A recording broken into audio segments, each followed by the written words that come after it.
muy grandes. Nunca he visto una unción evangelística como la de este equipo de gente. Yo viajaba mucho con su hijo, con Franklin Graham, y siempre, cuando hace el llamado y la gente acude como hormigas, algunos lo habrán visto a veces en imágenes, esta es la canción que suena, es la canción que cantan siempre el llamamiento va con esta canción. Y la he estado escuchando mucho esta semana, recordando muchas cosas, y me pareció curioso, siendo que este es nuestro lema también en este año. Los festivales que ellos hacen en toda Latinoamérica de cruzadas y de evangelismo siempre lo llaman Festival de la Esperanza, así se llama. Y este es el lema y esta es la canción que ellos siempre cantan cuando la gente viene a Jesús. Es un mensaje de esperanza, lo que ellos siempre están con un celo impresionante y con una unción impresionante. La gente viene al Señor depositando en Él su esperanza. Y ese es nuestro mensaje, eso es lo que hoy en este año también estamos hablando. Dios nos dé muchas personas con esta unción y con este celo evangelístico de poder transmitir a otros la esperanza que tenemos en Jesucristo.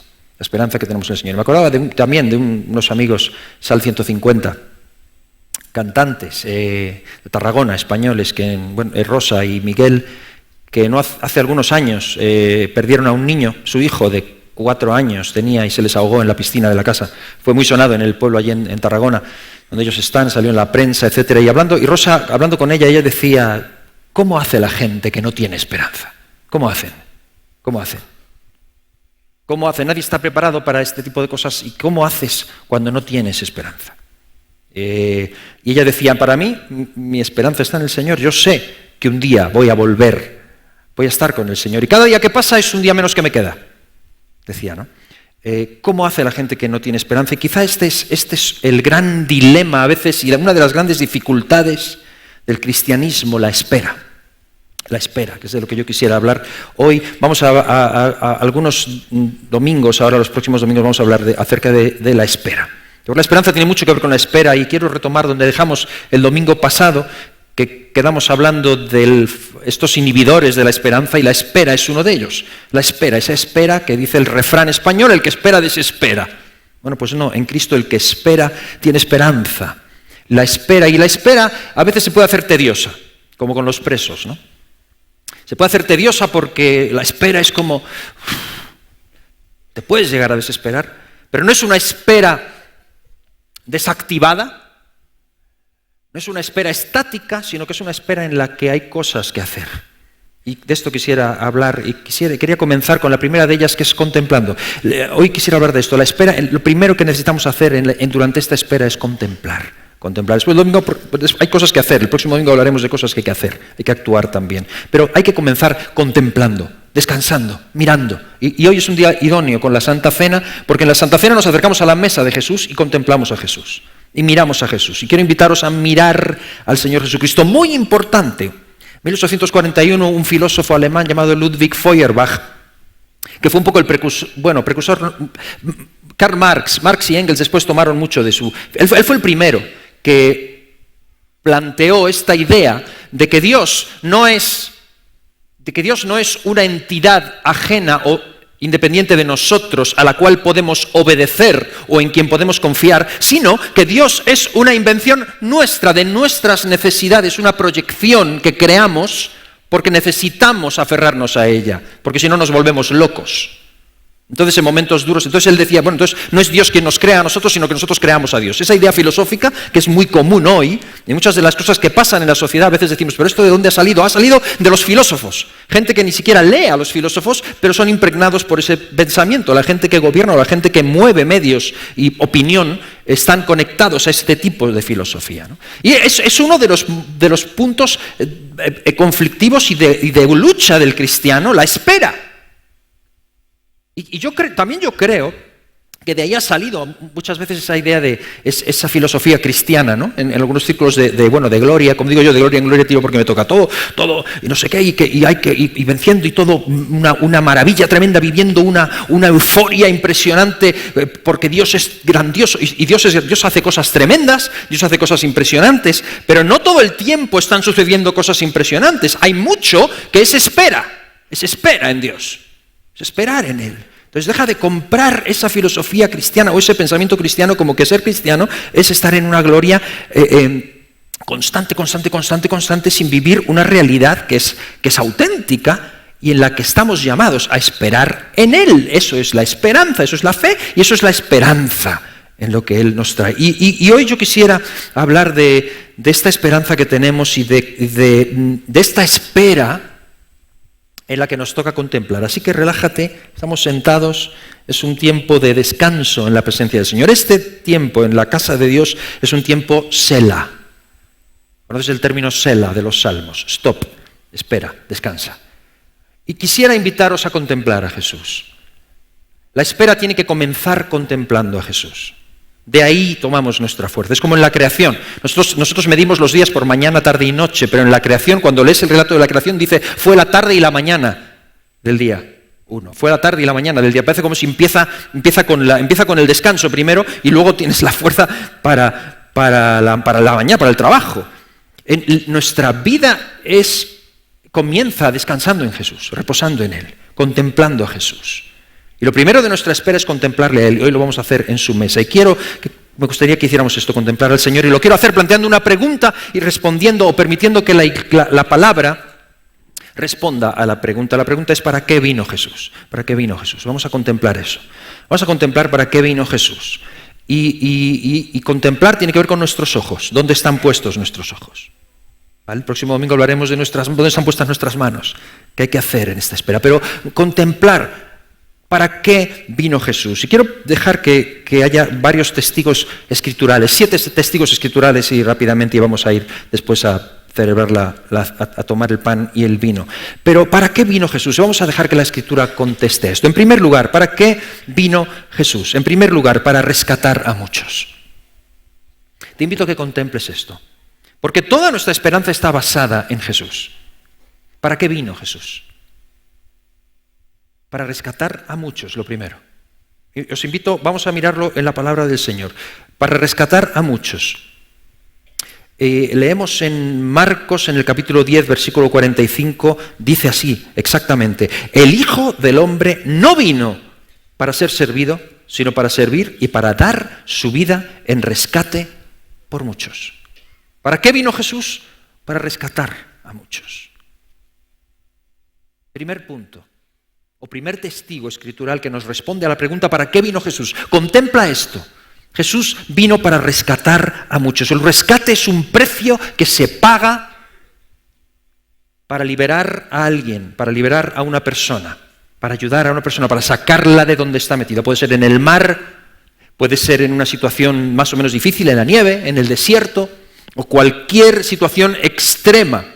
Y el precio que hay que pagar para rescatar a esa persona puede ser mayor o puede ser menor, puede ser más esfuerzo, según o menos, pero siempre hay riesgo. No es algo fácil, es algo en lo que el rescatador se arriesga, implica dificultad, implica riesgo, implica un precio. Y en nuestra situación es importante reseñar cuál era nuestra situación y cuál fue el riesgo y cuál fue el precio. Porque nuestra situación era de perdición, es importante resaltarlo, era separación de Dios, era esclavitud del pecado, esclavitud de nosotros mismos e irremediablemente era muerte. Esa era la situación en la que necesitábamos ser rescatados. Y el precio fue su vida, pagó con su vida. Vino para rescatar a muchos y el precio fue él mismo. Su vida, su sangre, y el resultado fue volver a conectarnos con Dios. No de cualquier forma, sino convirtiéndonos en hijos de Él. No restableció una comunicación de wifi o de cable. Nos hizo padre e hijos. Es lo que dice Pablo en Gálatas en el capítulo 4. Cuando vino el cumplimiento de los tiempos, Dios envió a su Hijo, nacido de mujer, y sujeto bajo la ley para que fuesen redimidos, rescatados los que estaban bajo la ley y para que recibiésemos la adopción de hijos. Y por cuanto sois hijos, Dios envió el Espíritu de su Hijo a vuestros corazones, por el cual clamamos Abba Padre, ¿no? Eso es lo que dice Pablo. Eso es exactamente ese fue el rescate, eso fue lo que hizo y eso fue lo que le costó su propia vida. Y Jesucristo dice, no he venido para abrogar la ley, sino para cumplirla. Es lo que hizo, vino, rescató, cumplió la ley por nosotros y nos rescata de donde estábamos con su vida y nos pone en un lugar de hijos herederos. En otras palabras, la redención o el rescate que él hizo tuvo éxito. Lo logró, lo hizo. Lo consiguió y nos posicionó. Y la redención o el rescate le costó sangre, sudor y lágrimas. Y no hubo nada que le detuviese. Sabiendo de antemano lo que le iba a costar. Sabiendo exactamente el precio y el riesgo, como dicen Hebreos, por el gozo puesto delante de él, sufrió la cruz y menospreció el oprobio. Porque el gozo de tenernos con él conectados, el gozo de tenernos como hermanos, el gozo de ponernos como hijos del Padre, fue mayor para él. Puesto en la balanza, pesaba más para él la alegría de tenernos que el dolor de la cruz. No es que no le costara, costó todo, pero puesto en la balanza, le pesaba más tu vida. Así que, como dijo en una ocasión el pastor Luciano Arévalo, prefirió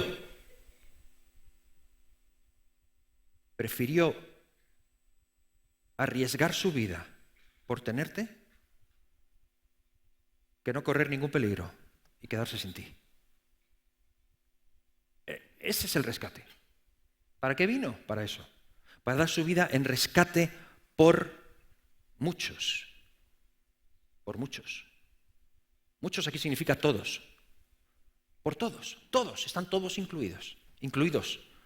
Por todos. Incluso ese pastor gordito que te jugó una mala pasada y que te cae mal. Incluso la hermana esa de los dientes mal colocados que no la soportas. Por todos. Por cada uno de nosotros. Por todos nosotros lo hizo. Te pregunto, ¿tiene esto pinta de ser una invención de alguien? ¿O parece más bien un diseño muy claro para conseguir un propósito? Un diseño por un Dios independiente de nosotros, que no quiso estar lejos de nosotros, sino que vino y se acercó a nosotros. Contémplalo, porque la espera comienza con contemplar esto. Cuando contemplamos esto, pasan cosas. Contémplalo. Cuando nos acercamos a la mesa de Jesús, mira a lo que nos acercamos. ¿Para qué vino Jesús? Porque si vino a hacer turismo, o a conocer la Torre Eiffel, bueno, en aquel tiempo no, bueno, pues es uno más. Como Mahoma y otros tantos, uno más. Pero si vino para dar su vida en rescate por nosotros, contémplalo porque te afecta, te cambia. La espera empieza a ser otra cosa. Segundo, ¿para qué vino Jesús? ¿Para qué vino Jesús? Para llamar pecadores al arrepentimiento.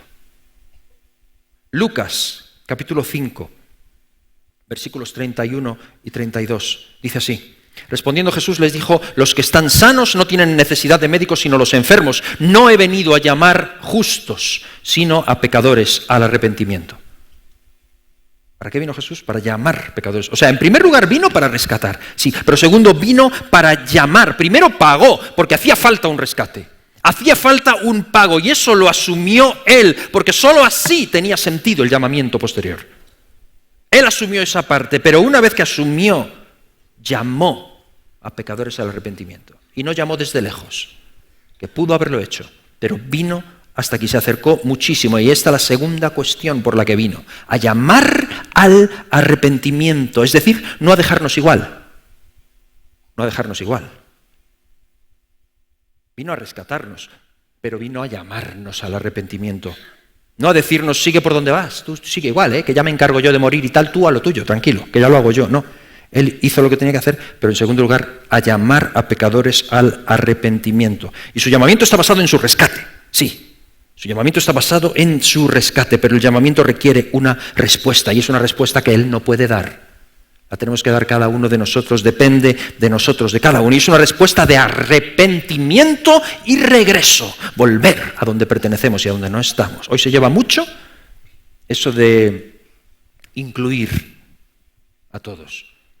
El llamamiento, el rescate de Jesús es por muchos, por todos. El llamamiento de Jesús es a todos, pero es un llamamiento es un llamamiento al arrepentimiento y requiere una respuesta.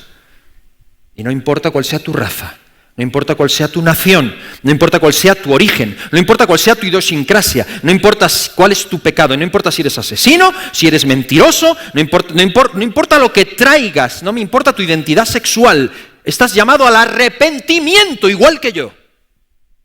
Jesús vino para eso, no para dejarnos igual, sino para llamarnos al arrepentimiento. Y no sé, quizá por qué algunos, en una campaña orquestada contra el cristianismo, hablan de fobias desde el cristianismo, cuando nadie es más que nadie, ni nadie es menos que nadie. Jesucristo me llama a mí a arrepentirme. Yo tengo que arrepentirme, yo tengo que luchar contra mi naturaleza y arrepentirme de mi pecado. Y tú también. Todos somos llamados al arrepentimiento porque todos hemos sido objeto de esa acción primera de rescate. El rescate lo realizó, lo pagó por nosotros hace 2000 años. Hoy lo recordamos. El rescate fue hace 2000 años. La respuesta al llamamiento, y el llamamiento sigue siendo hoy, al arrepentimiento. Y la respuesta la podemos dar hoy, en este día. Y Dios te llama a ello y te llama constantemente, te llama hoy, a través de esta palabra, a través de este Señor, aunque te parezca increíble, a mí también me parece increíble. Dios usa burros a veces, de hecho nos usa muchas veces. Dios usó una mula. Dios usa cualquier cosa para llamarte al arrepentimiento y lo sigue haciendo hoy. Jesús vino para eso y lo está haciendo hoy. Y piénsate si esto es una invención de nuestras emociones o si esto es un diseño de Dios. Y contémplalo. Pon tus ojos en ello. Pero cuando pones tus ojos en ello, tu esperanza se hace real. Y empieza a tener más peso que otro tipo de cosas. Tercero, ¿para qué vino Jesús? Tercero, para dar vista a los ciegos. Para dar vista a los ciegos. Juan 9:39 dice así la palabra del Señor. Dijo Jesús, para juicio he venido yo a este mundo, para que los que no ven, vean. Y los que ven, sean cegados. Evidentemente se lo dice en un sentido espiritual, aunque sucedió también en lo físico, porque Jesús sanó a muchos ciegos y les dio la vista. Y Él tiene el poder para hacerlo en lo físico también. Dios es un Dios que sana, por eso oramos a Él por nuestras enfermedades y vemos milagros de sanidad, cosas que el Señor hace. Pero cuando Él dice, he venido para abrir la vista de los ciegos, que es algo que estaba profetizado, sí, lo dice físicamente en su ministerio terrenal, en el tiempo en que estuvo aquí, pero Él ha venido a abrir nuestros ojos espirituales para que podamos ver. No solamente vino a rescatar, no solamente vino a llamar, sino que vino a abrir los ojos, porque es que nuestro problema no era simplemente que necesitábamos un rescate porque nos moríamos, no era simplemente que necesitábamos un llamamiento para orientarnos porque andábamos perdidos. Es que es ceguera absoluta. Es que estábamos absolutamente ciegos en una ceguera moral total. Sin Él estamos ciegos a ciertas realidades espirituales a las que no podemos solos nosotros abrir los ojos y que son crucialmente importantes y que nos dañan sistemáticamente si no lo vemos. Pero solo es posible por Él. Él es el que nos abre los ojos. Y sin Él es como el que avanza a oscuras y tropieza constantemente a cada paso. Y de pronto ve y puede decidir. Es muy evidente que hay ciertas cosas que solamente las puedes ver si tienes a Jesús. Porque Él te abre los ojos para ellas. Sin Él hay cosas que simplemente no se ven. Recuerdo en una ocasión que alguien me vino a pedir que participara en una campaña que se llamaba Rompo con ella. Y no lo digo por criticar, hay muchas iniciativas muy bonitas, ¿no? Y muy buenas. Pero había que grabar un vídeo en el que había que decir una serie de cosas. Era contra la corrupción. Desde el ámbito cristiano. Era una campaña de vídeo para colgar en 1000 sitios, y entonces aparecían diversas personas cristianas y de cierta notoriedad, unos y otros, que decían, hablaban de la corrupción y decían, yo también rompo con ella. Para hablar en contra de la corrupción y dar un mensaje a la sociedad en contra de la corrupción, y en contra del engaño y de la manipulación, era contra la corrupción. Y yo que siempre soy muy empático con la gente, me cuesta decir que no. En aquella ocasión le dije, déjame pensarlo, y no me sentía, y finalmente dije, mira, no, mejor no lo voy a hacer. No lo voy a hacer, pero no voy a hablar y voy a decir rompo con ella no por nada, simplemente porque creo. ¿Cómo le voy a decir a alguien, cómo le voy a decir a una persona que camine sin tropezarse en un pasillo lleno de obstáculos a oscuras? ¿Cómo le voy a decir a alguien que rompa con la corrupción si no le presento a Jesús? Si la corrupción, la mentira y el pecado está en el fondo del ser humano, y creo que es un error tratar de decirle a la gente que haga cosas buenas si no tienen al dador de la vida, si no tienen al que nos transforma primero. Jesús es el que abre nuestros ojos. ¿Cómo voy a decirle a nadie que rompa con la corrupción cuando nuestros dirigentes están metidos en corrupción? Y lo peor no es que los dirigentes estén en corrupción, sino que ese señor que camina por ahí, en el momento en que llegue arriba, va a hacer lo mismo. Porque está dentro. Lo que pasa es que lo va a esconder. Y va a tratar de que no se vea. ¿Cómo vas a decir yo también rompo con ella? Qué bonito, qué romántico. A menos que Cristo abra nuestros ojos a ciertas cosas. Hay cosas que al mundo no se las puedes decir. No puedes decir, dile a alguien explícale a alguien sin Jesús por qué es bueno guardarse virgen hasta el matrimonio. Trata de que lo entienda, sin Cristo. Te va a dar mil razones. Hay muchas cosas que sencillamente no van con la razón. Es cuestión de que Jesús te abre los ojos, y Jesús vino para esto, contémplalo. Hay cosas que no trates de que nadie las entienda. Es que Cristo te abrió los ojos y a otros no. Es cuestión de ver a Jesús. ¿Qué es lo que pasa? Que cuando Jesús te rescata y cuando Él te llama al arrepentimiento y responde, sucede algo radical en ti. Empiezas a ver cosas de otra manera. Y eso es el principio de la revolución. El principio de la revolución empieza en tu cabeza, cuando empiezas a mirar las cosas de una forma que no las habías mirado antes. Empiezas a cuestionarte, porque nadie te las había enseñado así. Y de pronto, ¡puf!, lo ves. Jesús vino para eso. Y empiezas a ver cosas y te das cuenta de que tu propia naturaleza todavía está viciada. Hay cosas, pero al menos ves cosas. Jesús vino para eso. Jesús lo hace. Contémplalo. Jesús vino para eso. Dime, ¿es un invento o es un diseño de Dios? Contémplalo. Porque vivimos en un mundo en que la espera se puede hacer tan tediosa que empezamos a mirar todo tipo de cosas y nos desanimamos. Contempla lo que hay que contemplar. Pon tus ojos donde tenemos que ponerlos. 4. ¿Para qué vino Jesús? Este puede que te sorprenda. Jesús vino para dividir hogares.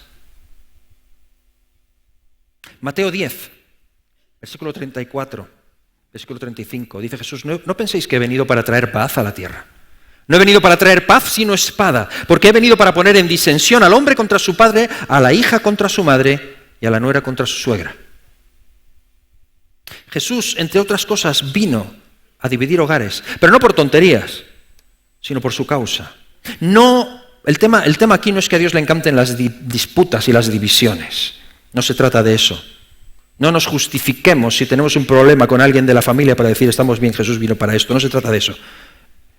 De hecho, el Evangelio nos da el poder suficiente como para poder superar cualquier tipo de disensión que tiene que ver con cuestiones personales nuestras. Jesús no estamos hablando de eso. Jesús vino, y Dios nos ayude a todos. Jesús vino para causar división en los hogares por su causa. Por causa del Evangelio, por causa de su nombre. El tema aquí es ese, que las divisiones y disputas provocadas por la lealtad a Jesucristo son mejores que vivir sin divisiones y sin disputas, pero sin lealtad a Jesucristo. Y cuando Jesucristo te rescata, y cuando Él te llama, y cuando Él te abre los ojos, comienzas a ver cosas de manera diferente, y eso puede crear tensión en miembros de la familia, en conexiones que tenemos de sangre y de carne, con gente que son cercanos, pero que sus ojos no han sido abiertos ni han respondido a ese llamamiento, no han visto a Jesús. Y entonces hay disensión y eso puede crear tensiones. Y puede que tú estés aquí hoy y gente de tu familia no tiene nada que ver con el Señor Jesucristo, de hecho te vituperan por ello, te señalan y te hacen a un lado. No justifiques tus malas acciones diciendo que es que de todas maneras te rechazan. Somos llamados a ser ejemplo y a reflejar a Jesús. Pero cuando tú pones a Jesús como prioridad en tu vida, esto te puede llevar y te lleva a divisiones que a veces afectan a esta parte de nuestra vida que tiene que ver con nuestras familias. Y puede ser una amenaza, la familia en algunos momentos. Dime si esto es invención o si es diseño. Contémplalo. Somos llamados a contemplarlo. ¿Para qué vino Jesús? 5. Vino para salvar de una condenación eterna. Para salvarnos de una condenación eterna. Contémplalo. Nos quiso salvar de una condenación eterna. Juan 3, versículos 17 y versículo 18, dice, no envió Dios a su Hijo al mundo para condenar al mundo, sino para que el mundo sea salvo por él. El que en él cree no es condenado, pero el que no cree ya ha sido condenado porque no ha creído en el nombre del unigénito de Dios. Vino para salvarnos de una condenación eterna. Vino para salvarnos de su propia condenación, una condenación que él mismo había establecido y que era eterna, pero vino para salvarnos de ella. La salvación incluye el peligro que había en nosotros de esa condenación y del que tenemos que ser salvados. Y el peligro es el pecado. El peligro es la muerte resultante, el peligro es el diablo, el peligro somos nosotros mismos, pero el peligro, en definitiva, es la separación eterna y la condenación eterna, separación de Dios. Ese es el peligro más claro y más grande. Si Dios está con nosotros, ¿quién contra nosotros? Pero si Él está en contra nuestra, estamos perdidos. Condenados eternamente, Jesús vino para liberarnos de esa condenación. Y cuando decide venir, es su manera de ponerse a nuestro lado, es su manera de rescatarnos, de ponernos de nuestra parte. Es tremendo este versículo, el que cree en Él no es condenado, pero el que no cree en Él ya ha sido condenado.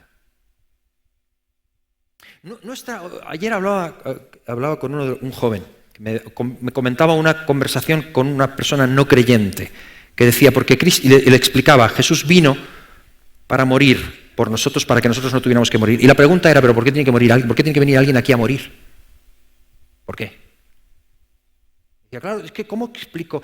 Porque porque la condenación nos lleva a la muerte. ¿Por qué? ¿Por qué nos lleva a la muerte? El versículo es fantástico porque dice, el que cree en Él no es condenado, pero el que no cree ya ha sido condenado. ¿Por qué? No hay por qué. Dime, ¿por qué cuando está rojo hay que parar y cuando está verde hay que pasar? ¿Por qué? ¿Por qué? ¿Por qué no azul? ¿Por qué? No lo sé, no lo sé. Porque el rojo es más caliente y el verde es más frío, ¿de verdad? ¿Por eso? Vamos a hablar de temperaturas de los colores. Pues yo me comí el otro día una fresa que estaba congelada y era roja. O sea, ¿qué tendrá que ver? O sea, ha habido un consenso y sobre gustos no hay nada escrito, pero es lo establecido. Y yo hoy viniendo aquí, y lo confieso, y no sigan mi ejemplo en cosas buenas, en cosas malas no, ¿vale? He pasado un semáforo que se acababa de poner rojo y le he dicho a mi hijo, espero que no hubiera cámara. Muy mal. Me confieso. Pero ¿sabes qué pasa? Que yo puedo protestar por la cámara. Puedo cuestionar la validez del sistema, puedo decir que por qué en rojo, puedo decir lo que sea, pero la multa viene y o la pagas o la pagas. De una manera o de otra la terminas pagando.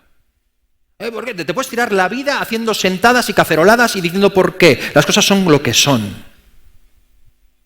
O hasta dónde quieres rastrearlo, ¿Por qué nos cuesta? ¿Por qué entendemos ciertas cosas tan bien y otras las empezamos a cuestionar por conveniencia y porque estamos ciegos? La situación es esta, señores, condenados, punto. Estás condenado. El que no cree en Él ya ha sido condenado. Si Jesús vino para quitar eso. Jesús vino para quitárnoslo de encima, contémplalo. ¿Por qué? Porque sí.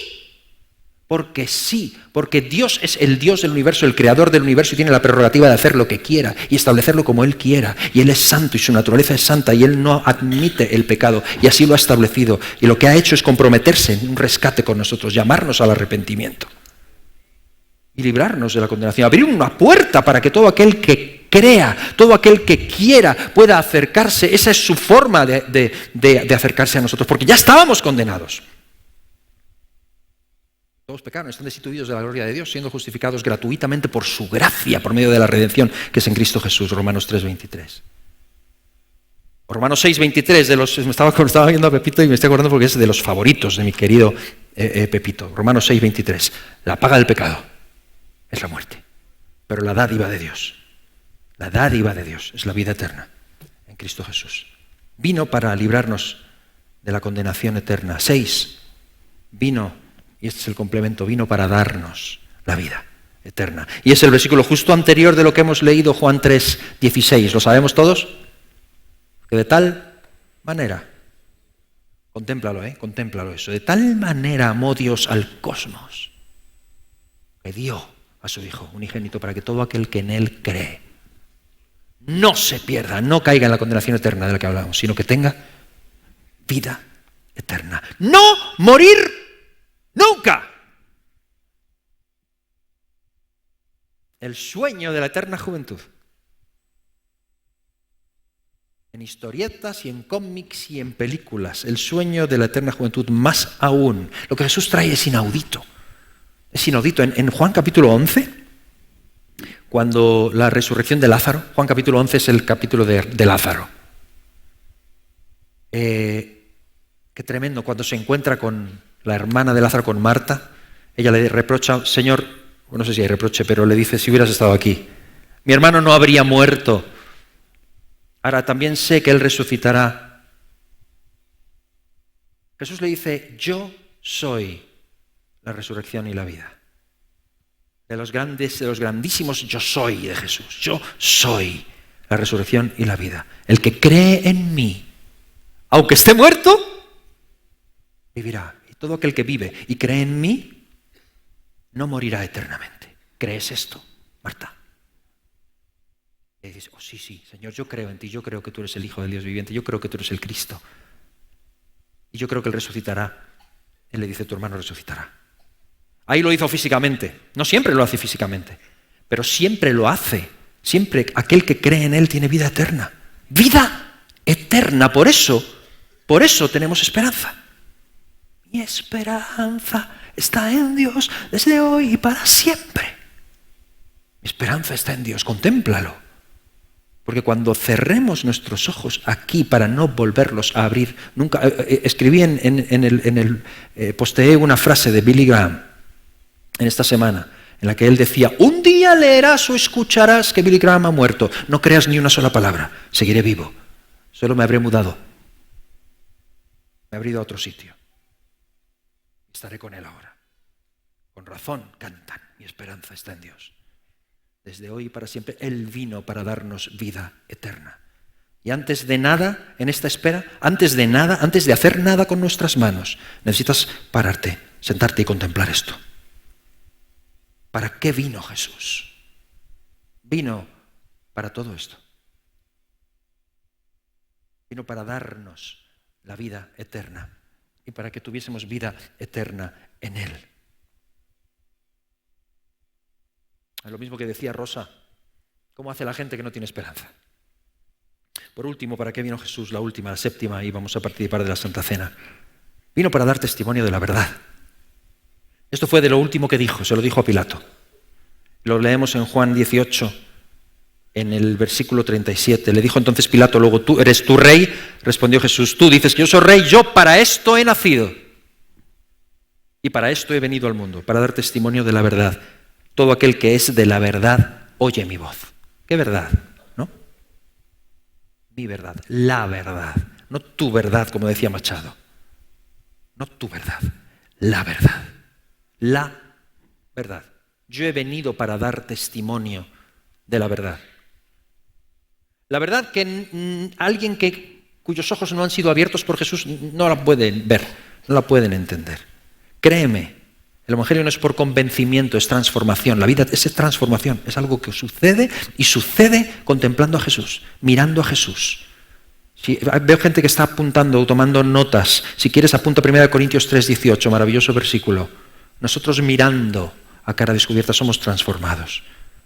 De gloria en gloria, como por un espejo. Mirando a Jesús. La invitación en esta mañana es mirar, contemplar a Jesús, contemplarle a Él. ¿Por qué vino Él?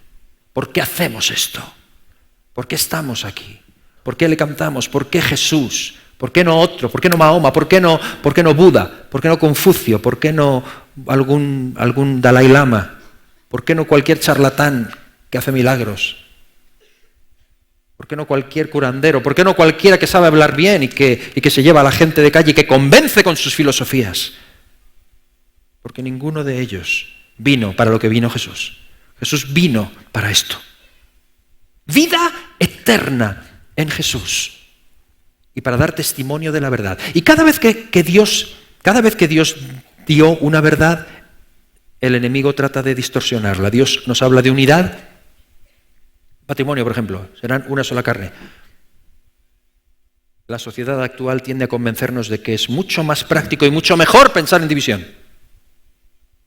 Si Él nos habla de diversidad, nos ha hecho hombres y mujeres, la sociedad nos dice que no, que eso hay que quitar, que mejor se distorsiona la verdad y unificarlo todo. Un género humano o 1000 diferentes. Dios planteó roles claros. Es la verdad. Pues nuestra sociedad nos dice que esos roles están mal puestos y genera celos, envidias y disensión. Dios habló de su verdad y habló de una responsabilidad humana cuando se quebranta esa verdad. La sociedad nos habla más bien de que lo que tenemos que hacer es quitarnos de encima la culpa y que no somos culpables de casi nada, prácticamente de nada. Casi todos son culpables nuestros padres o nuestro entorno, o nuestra infancia, o alguien que nos infringió algún daño y por eso soy lo que soy, porque tú eres el culpable de que yo esté gordo, hombre. Eso sí, a mí me hace mucha gracia las denuncias a McDonald's. Que no digo que sea sano, pero que digo que ¿quién te manda? ¿Cómo que? ¿Amén? Dios habla del principio de autoridad, la sociedad nos enseña a rebelarnos. Rebélate. Haz una sentada, rebélate. Dios nos enseña a delegar, nosotros convertimos nuestros mandatos en tiranías a veces. Él nos da libertad, el mundo lo convierte en esclavitud, el pecado lo convierte en esclavitud. Mira a Jesús. Él vino para dar testimonio de la verdad. La verdad está en Él, está en su palabra. Míralo, contémplalo. Porque el domingo que viene hablaremos de nuestras manos, lo que hay que hacer. Pero es absurdo tratar de hacer cosas sin haber visto a Jesús, sin conocer a Jesús. Mi invitación es que conozcas a Jesús y que hoy lo contemples. Porque cuando no contemplamos a Jesús, ponemos los ojos en otro tipo de cosas. Y entonces nos diluimos y somos, como dice en Santiago, de doble ánimo. Somos catacaldos. Hay un poema de un querido pastor que ya partió con el Señor, el pastor Rodolfo Loyola, que me lo he apuntado. Me gustan mucho los poemas de Rodolfo Loyola. Otro pequeño homenaje para Rodolfo Loyola. Uno de sus poemas que se llama Casimira. El bueno de Loyola. Casimira. Y dice así: Casimira, casi todo y casi nada. La llamaban casi cuando casi andaba. Y al cumplir los 7 casi fue al colegio, pero la maestra casi no enseñaba. Pues siéndola casi una adolescente, casi niña, casi dama, encontró a un mozuelo a quien casi amaba. Pero un día el muchacho, casi sin mirarla, dejó a la casi destrozada. Y se fue a un convento la buena de casi, queriendo ser santa, y casi fue monja. Pero un día, enterada de que el chico moría, se volvió a su casa y cuidó del chico como de casada. Y el chico murió casi sin besarla, y casi fue viuda, al menos en su alma. Hoy, casi, cansada de su vida extraña, casi ni se peina, y desenfadada, cuenta de algún modo que fue casi todo, sin ser casi nada. Rodolfo Loyola. Qué pena. Qué pena. Llamamiento al arrepentimiento. Hay gente, el arrepentimiento es algo tan brutal, hay tantos relatos de arrepentimiento en la Biblia, gente como Saulo de Tarso que fueron transformados por el poder, como Pedro que dejaron todo y siguieron a Jesús. Pero luego hay muchos relatos de gente que casi, pensaba yo en esta, casi es una palabra triste. Pensaba en esta semana en el rey Agripa, por ejemplo, ¿no? Que le dice a Pablo: por poco me persuades a ser cristiano. Poco. Le respondió Pablo: quisiera Dios que por poco o por mucho todos en esta sala fueseis hechos igual que yo, excepto estas cadenas. Tela con Pablo. Por poco me persuades a ser cristiano. O el joven rico, a quien Jesús le dijo: vende todo. ¿Qué tengo que hacer, maestro? ¿Qué tengo que hacer? Vende todo lo que tienes, dalo a los pobres. Y se dio la vuelta y se fue. Y casi tiene uno la sensación de decir: estuvo a esto. Aquel a quien Jesús le dijo: no estás lejos. Estás lejos. O el propio Pilato. ¿Quién sabe? Cuando Pilato le dice la verdad, He venido a testimonio de la verdad. ¿Qué es la verdad? Y se dio la vuelta y se fue. ¿Quién sabe si en lo profundo de su corazón solo nos resta esperar? No sé. A mí todos estos personajes me dejan un hueco aquí como pensando si hubiesen contemplado un poco más a Jesús. A lo mejor él casi se hubiese diluido, pero por casi, se quedaron casi a punto de. No te quedes a punto de hoy. Contempla a Jesús. Porque cuando contempla, y contémplalo, míralo hasta que perfore tu alma, hasta que te obligue a responder a su llamamiento, hasta que te obligue a que tu mentalidad cambie. Porque después vas a actuar en esta espera, vas a hacer cosas, vas a entrar en un pero que no va a ser nadie con una fusta detrás de ti diciendo, venga, que seas buen cristiano. No, he visto a Jesús. Es cristianismo. Comienza con contemplar a Jesús. Nuestra esperanza está constituida en su mayor parte por una espera. Y en esa espera lo más importante, primero, primordial, fundamental, prioritario, es contemplarle a Él, mirar a Jesús, poner nuestros ojos en Él. Contémplalo, contempla a Jesús. En Hebreos 12, 22 dice, no os habéis acercado al monte, como los israelitas en el Antiguo Testamento, a la nube tenebrosa, al sonido de trompeta que nadie se podía acercar. Nos hemos acercado a la ciudad del Dios vivo, a Jerusalén, la celestial, a la compañía de muchos millares de ángeles. Y es lo que hacemos ahora. Es lo que hacemos ahora. Ahora cuando tomemos la Santa Cena quiero leer el pasaje de Mateo, el que suelo leer en 1 Corintios 11, porque termina diciendo Jesús, no volveré a tomar este fruto de la vida hasta que lo tome otra vez en la presencia de mi Padre con vosotros. Hermanos, tenemos una esperanza y nos espera esto es un anticipo, es una memoria y es un anticipo de lo que vendrá. Y dice aquí que nos hemos acercado a la compañía de muchos millares de ángeles. Quizá deberíamos creerlo. Quizá deberíamos creerlo. Que estamos en la compañía de ángeles y arcángeles, de querubines y de serafines, que todos están juntos en el mismo acto. ¿Y qué será esa cena ese día? Mientras tanto, contémplalo aquí. Porque ese día, ¿qué será eso? Debe ser como el gran juego de música y sonido en Versalles, cuando se encienden todas las luces y todas las fuentes y se llena la noche como si fueran fuegos artificiales de luz. Como la coral del último movimiento de la Sinfonía 9 de Beethoven. ¿Lo has oído? El himno de la alegría. O como un vendaval en el Atlántico. Una cosa brutal. Quizá deberíamos creerlo. Y la compañía de muchos millares son todos a los que significa que todos a los que hemos amado alguna vez y no están. Incluso a los que no sabíamos que amábamos hasta que los perdimos. Incluso a los que nunca amamos porque no sabíamos de su existencia. Todas las personas a los que ni siquiera conocemos. Al pastor gordito incluido y a la hermana de los dientes separados. Todos ellos, y al arcángel Miguel y a Gabriel y a los apóstoles. Y a los santos de la antigüedad, a la gran nube de testigos, nos hemos acercado a ellos.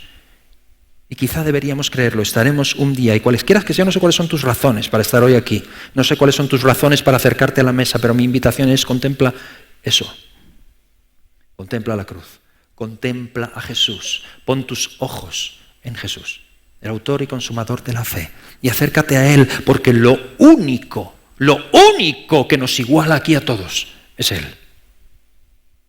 Por lo demás somos muy diferentes, por lo demás somos muy distintos. Pero Él nos ha hecho uno y lo hizo rescatándonos. Y lo que hacemos es contemplarle. Y de ahí nace nuestra esperanza. A partir de ahí hacemos cosas. Porque Él nos ha cautivado, porque Él nos ha cambiado.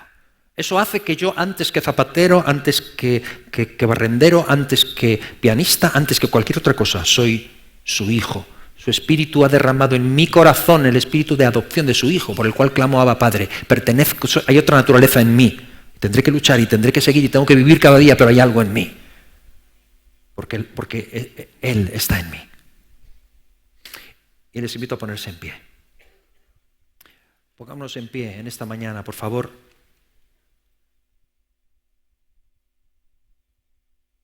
y que este tiempo, para participar de la Santa Cena, sea un tiempo de contemplación del Señor Jesucristo. La Iglesia Católica tiene sacramentos, tiene 7 sacramentos. Los evangélicos conservamos 2, que son el bautismo y la Eucaristía. Pero esa es la teoría, ¿no? Eso es lo formal. Lo que hacemos ahora no es un sacramento en el sentido de ritual muerto o que tiene algún tipo de magia. Es auténtico. Es auténtico. Y no creemos en la doctrina de la transubstanciación, de que el pan se convierte literalmente en el cuerpo de Jesús y el vino literalmente en la sangre de Cristo, que es lo que la Iglesia, la doctrina de la transubstanciación católica. No creemos esto, pero sí creemos que Jesús se hace presente entre nosotros. Él ha prometido que donde hay 2 o 3 en su nombre, ahí está Él. Él está en medio nuestro. Y después, Él dijo, haced esto cuando os reunáis, en memoria de mí, haced esto. Por lo tanto, es un acto de contemplación de Cristo. Y no es fortuito y no es anodino, no es algo que no produzca nada. Alimenta y fundamenta tu esperanza. Lo que somos, lo que hacemos, lo que vivimos, lo que creemos está fundamentado en este hecho, lo que sucedió. Y lo contemplamos. Y es importante saber por qué vino. Es importante mirar por qué vino. Te cambia, te transforma. Pido a los hermanos que se preparen para repartir la cena, por favor. Mientras leo, y leo en esta ocasión de Mateo 26, el primer día de la fiesta de los panes sin levadura vinieron los discípulos a Jesús diciéndole, ¿dónde quieres que preparemos para que comas la Pascua? Él dijo, id a la ciudad a cierto hombre y decidle, el maestro dice, mi tiempo está cerca. En tu casa celebraré la Pascua con mis discípulos. Contémplalo porque este es el momento que recordamos. Los discípulos hicieron como Jesús les mandó y prepararon la Pascua. Y cuando llegó la noche se sentó a la mesa con los 12.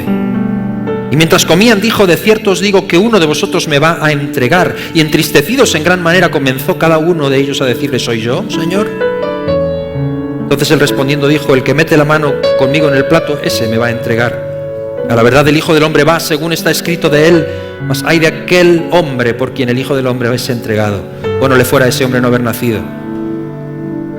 Entonces respondiendo Judas, el que le entregaba, dijo, ¿soy yo, maestro? Y le dijo, tú lo has dicho. Y mientras comían, tomó Jesús el pan y bendijo y lo partió y dio a sus discípulos y dijo, tomad, comed, este es mi cuerpo. Y tomando la copa y habiendo dado gracias, les dio diciendo, bebed de ella todos, porque esto es mi sangre del nuevo pacto que por muchos es derramada para remisión de los pecados. Y os digo que desde ahora no beberé más de este fruto de la vid, hasta aquel día en que lo beba nuevo con vosotros en el reino de mi Padre. Yo quiero estar ahí. Hoy estamos aquí. Hoy estamos aquí, contemplando a Jesús. Así que no permitas que nada te distraiga del momento de contemplar a Cristo. Cuando llegue el pan a tu mano o el vasito con el vino, tómalo. Y trata de no hacerlo de cualquier forma. Trata de pensar en el momento y contémplalo. Y tu esperanza no es frágil, tu esperanza es fuerte cuando está fundamentada en la cruz, en lo que Jesús hizo y en por qué vino. Señor, gracias. Bendecimos este pan y este vino y tomamos estos símbolos con profundo respeto y con un agradecimiento que no podemos expresar. Y te miramos, porque sabemos que mirándote a ti somos transformados, Señor. No hay palabras para decir nada, Señor, solo para cantarte, contemplarte, adorarte. Tu Espíritu hace el resto en nosotros. Si hay gente aquí que no te conoce, Señor, opera en ellos el gran cambio que supone encontrarse de frente contigo y responder a tu llamamiento. Gracias, Señor. Gracias, Señor. Tomamos estos símbolos en memoria tuya. En el nombre de Jesús.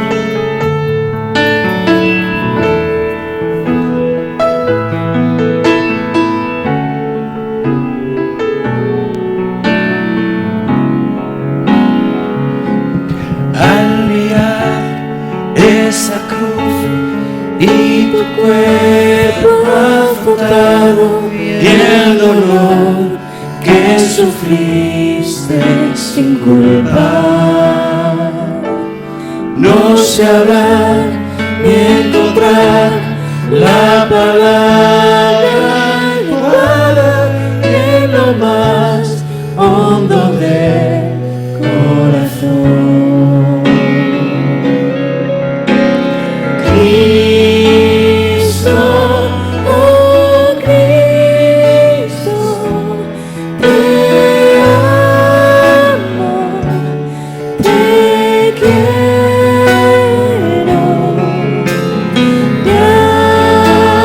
mi amigo amado, te anhelo cada día. Al mirar esa cruz y tu cuerpo afrontado y el dolor que sufriste sin culpa, no sé hablar y encontrar la palabra adecuada en lo más hondo del corazón. Cristo, oh Cristo, te amo, te quiero, mi amigo amado, te anhelo cada día. Cristo, oh Cristo, te amo,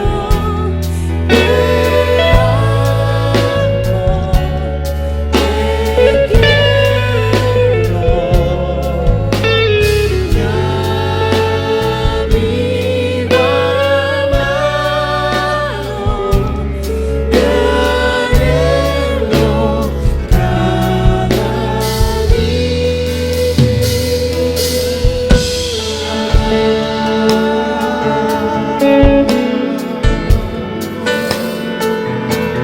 Aleluya. Y mientras participamos del pan y del vino, vamos a cantarlo una vez más. Vamos a volver a cantarlo, te invito, te invito. La letra está en la pantalla, si no la sabes, puedes cantarla.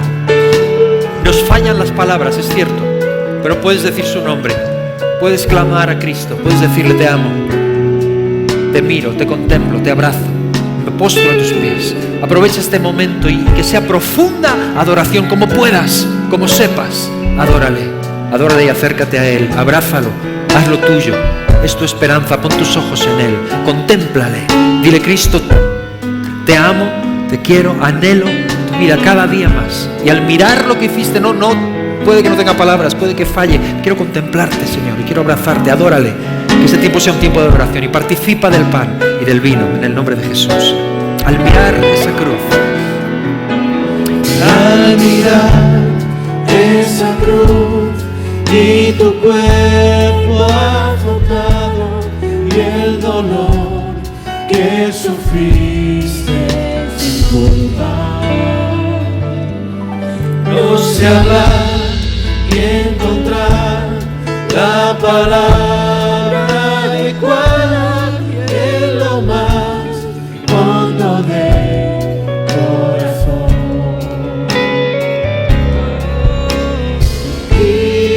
Cristo, oh Cristo, te amo, te quiero, mi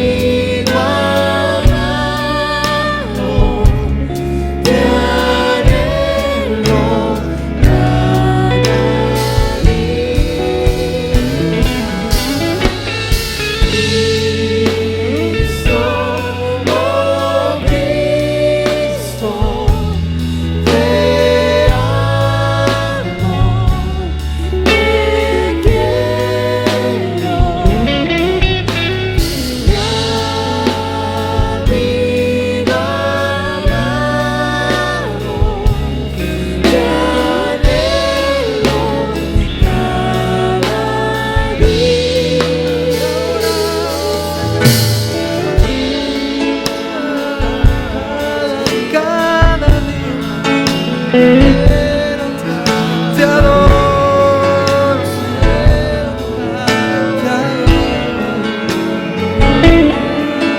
te adoro, Señor, te adoro, te adoramos, te adoramos, te adoramos, oh Cristo,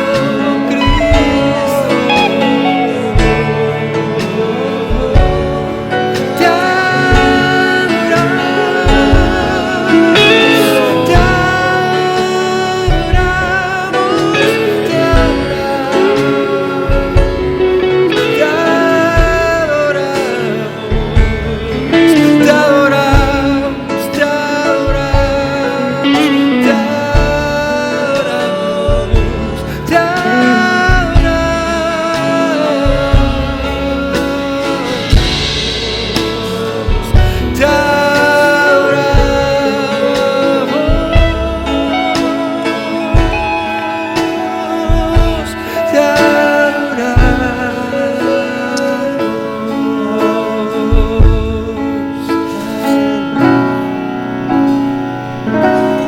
Mejor que vida es tu misericordia, mejor que vida es tu misericordia, oh Dios te alabo y te bendigo.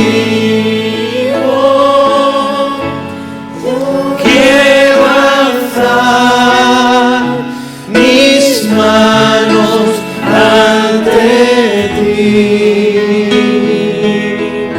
Mejor que vida es tu misericordia, mejor que vida es tu misericordia.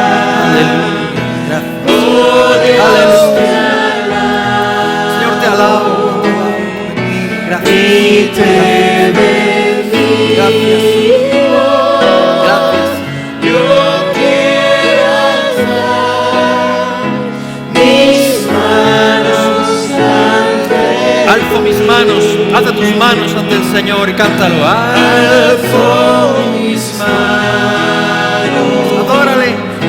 ante tu nombre, alzo mis manos ante tu nombre, oh Dios te alabo y te bendigo. Yo quiero alzar mis manos ante ti. Oh Dios te alabo y te bendigo. Yo quiero alzar mis manos ante ti.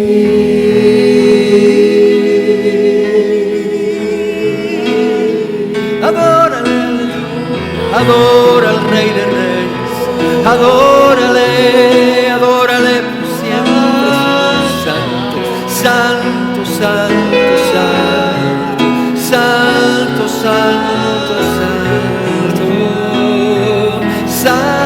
santo, santo, santo, santo, santo, santo, tú eres santo.